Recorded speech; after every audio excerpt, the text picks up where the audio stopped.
would hear, someone would say, hey, I've got, extreme anxiety. In her head, she would just be like, you need to suck it up and deal with it. You need to get over it. You need to figure it out. She said, I had no empathy because I had never experienced it before. But now that I am going through and experiencing myself, she's like, holy cow, I had no idea how intense and debilitating it can be. And now I have a lot more empathy because I'm going through it.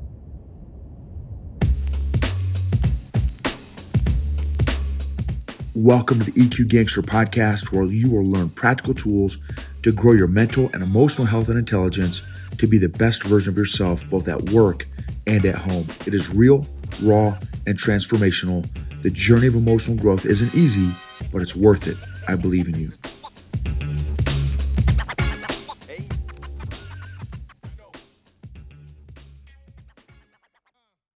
This episode is sponsored by Classical Conversations. Since 1997, Classical Conversations has been equipping families like yours with the resources to homeschool with confidence, following a classical curriculum rooted in a Christ-centered worldview alongside other families in a local community. Homeschooling is doable with Classical Conversations.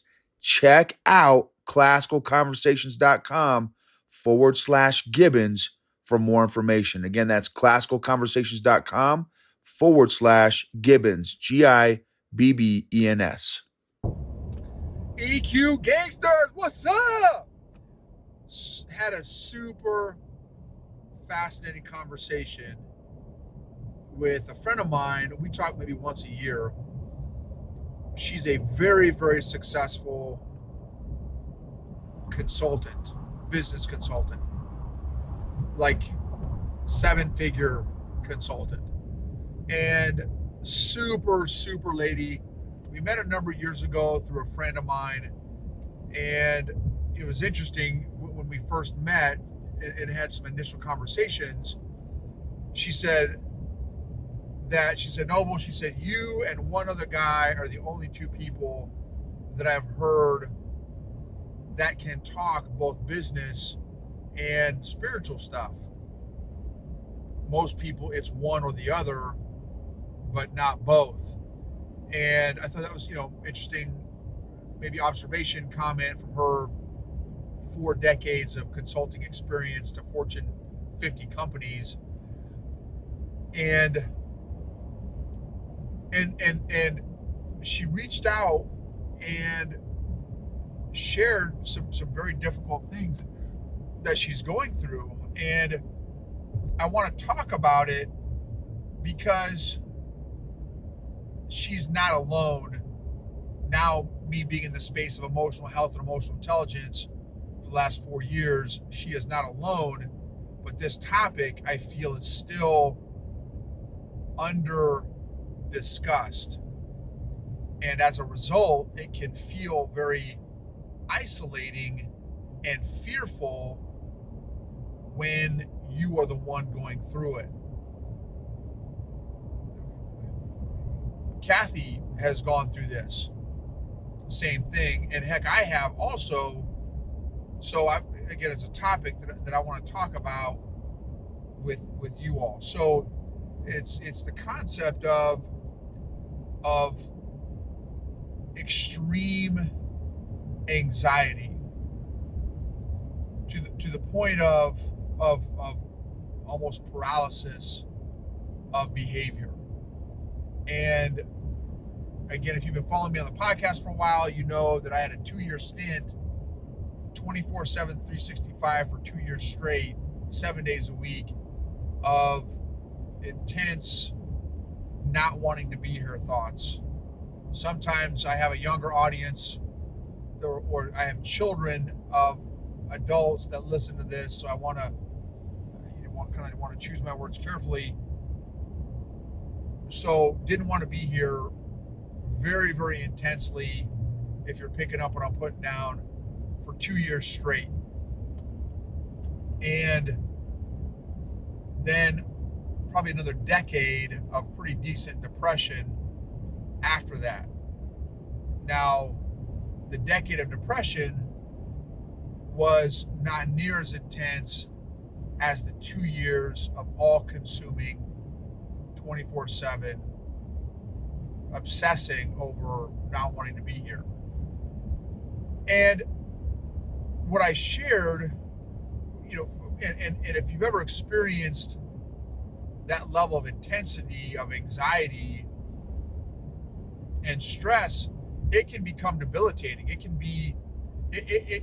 impact you in multiple facets of life, physically, mentally, emotionally, and spiritually. It can affect you. And if you've never experienced it before, in fact, one of the comments that she made was, Noble, when I was doing my consulting work full time, she's like, and I would hear, somebody would say, hey, I've got, extreme anxiety. In her head, she would just be like, you need to suck it up and deal with it. You need to get over it. You need to figure it out. She said, I had no empathy because I had never experienced it before. But now that I am going through and experiencing myself, she's like, holy cow, I had no idea how intense and debilitating it could be. And now I have a lot more empathy because I'm going through it. And and this lady is very, very aware, very self-aware, very socially aware, just such a fascinating person to talk to, just in general. She's just some really tremendous insights. And so one of her observations, she's like, now that I have kind of been going through this new phase of my life, she said, I am realizing that I have a number of people that are close to me that don't either have the capacity or desire or both to go there with me in this spot that I'm in. They don't feel comfortable, or they don't have the ability to want to talk with me about this extreme anxiety that I'm experiencing, feeling, and going through, and that I feel it is affecting me mentally, emotionally, physically, and spiritually. The other thing she said that she's been doing is, Noble, I've been reading the Bible since the beginning of the year every day, and she's like, man, I almost feel like, part of it may be a spiritual attack as well. And so I think, and I'd love to hear from you all, if any of you all have ever experienced extreme anxiety-inducing stuff before, where it affects you in just about every area of your life. For me, when I said that I was kind of going through this myself for 2 years very, very intensely, and then another decade of the depression, I shared, because she asked me some questions like, hey, have, based on you being in the EQ world, have other people expressed this kind of thing to you at all? Have you ever gone through this? How did you get out of it? How did you deal with this? And some of the things that I shared with her was the story that I've shared on my podcast a number of times and YouTube, that when I started therapy 4 or 5 years ago, there's one day I remember that I went to my therapist. He's like, hey, how are you doing? I said, man, I'm sucking like a Kirby vacuum right now. I need 3 steps to get out of this. And he said, why? And I'm like, dude, what do you mean why? It's a valley and I want out. He's like, why? I'm like, dude, I'm about to throat punch you. What do you mean? Why do I want to get out of a valley? It's a valley. By definition, I don't want to be in this valley. And then he said, well, what if you're supposed to learn something in this valley? What if God's trying to teach you something in this valley and you get out of the valley before you learn the lesson? And I'm like, my head exploded. I'm like, wow. I was not at all thinking that. That was not where my headspace was. I have trained myself that valleys are bad and negative and I need to avoid them at all costs. And he said, dude, how many human beings do you know don't experience valleys? He said, dude, name a biblical character, name a character from the Bible, name a historical biblical figure that didn't go through any valleys. Jesus did. Jesus wept when Mary came and told Jesus about her brother Lazarus, who had died 3 days earlier. Jesus wept. Jesus wept again, tears of blood in the Garden of Gethsemane right before he went to be crucified. So, Jesus had physical anxiety as a result of stuff that he was facing. If Jesus experienced tears of blood, that level of stress and anxiety, I've had a lot of stress and anxiety. I've had so much stress and anxiety that I lost patches of hair when I was 23 years old, 24 years old, in the 82nd Airborne Division as a brigade air officer. I lost patches of hair. And I thought, what on earth is going on? And then finally, realized that it was stress and anxiety. But I've never stressed to the point of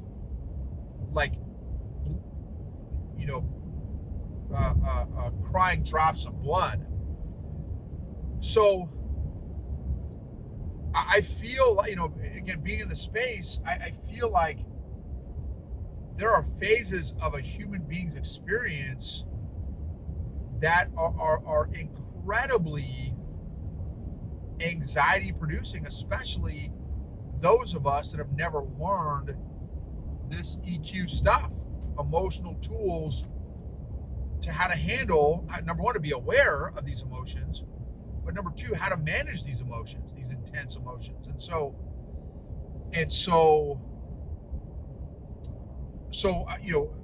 I gave her, so one, I empathized with her and validated and affirmed her emotions and said, look, you're not crazy.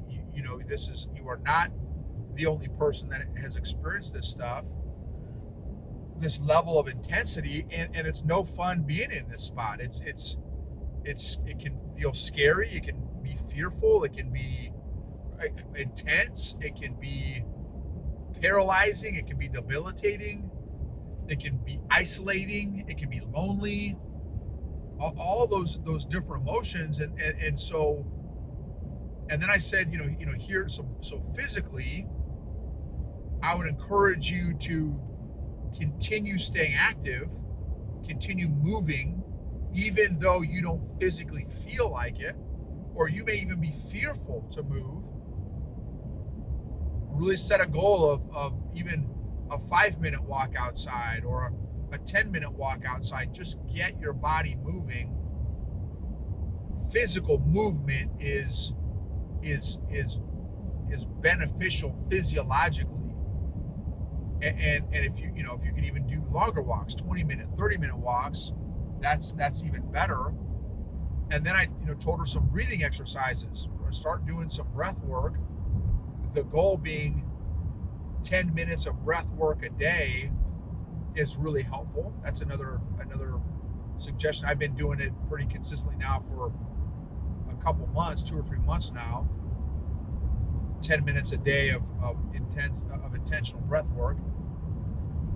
And then I said spiritually, read, get some Bible verses or some Bible passages that relate to emotions or anxiety that can encourage you and give you a different perspective, an eternal perspective. If you change the way you look at things, the things you look at begin to change. And then I went through and shared from a mental and emotional standpoint my Go APED process, APED, my APED process. Acknowledge your emotions, list those emotions, and by acknowledge them by writing them out.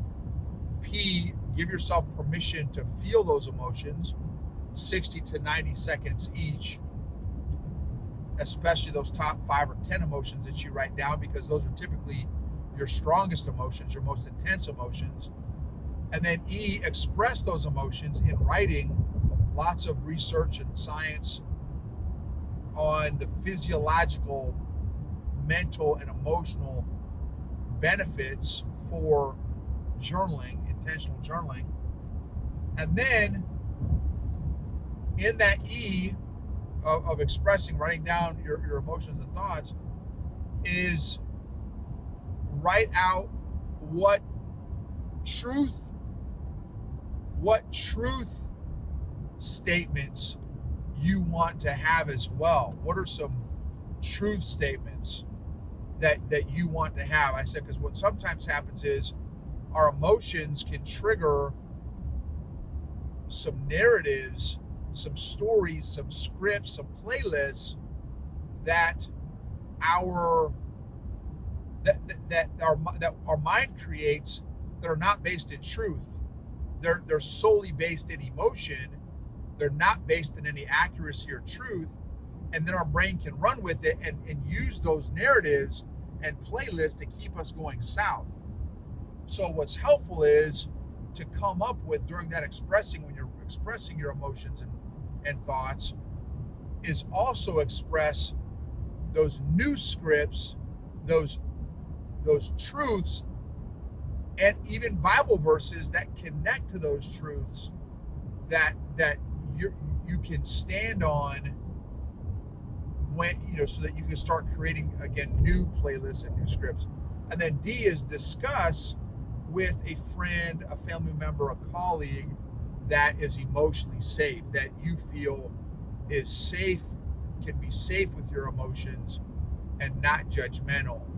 And typically you want to find somebody who is safe with their own big, strong, intense emotions, because if they're safe with their own big, strong, intense emotions, there's a good chance they're going to be safe with your big, strong, intense emotions as well. So that's something else to kind of utilize as a good,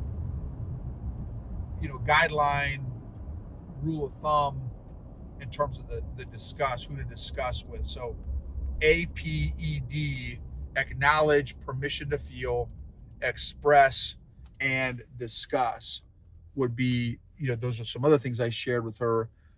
A good Bible verse is First Peter 4:7 is really good. James 1:2-12 is really good. Psalm 91, Psalm 23 are all good passages to use as encouragement, so that you have some spiritual, biblical, eternal perspective that can help all out from the spiritual side as well. And so when you get hit with the emotions, when you get hit and you get hit with the anxiety, start, if you have a faith background, start reading or memorizing or repeating some of the spiritual truths, and then while you're doing that, in conjunction with the spiritual truths, then start the breath work, because in jiu-jitsu, I always know that the ones who are freaking out the most and spazzing out the most, and in many cases the most aggressive, are the ones whose breathing is the most intense, and they're hyperventilating. So for them, I say, look, man, let's slow down, let's pump the brakes, control your breathing, and your breathing follows your behavior.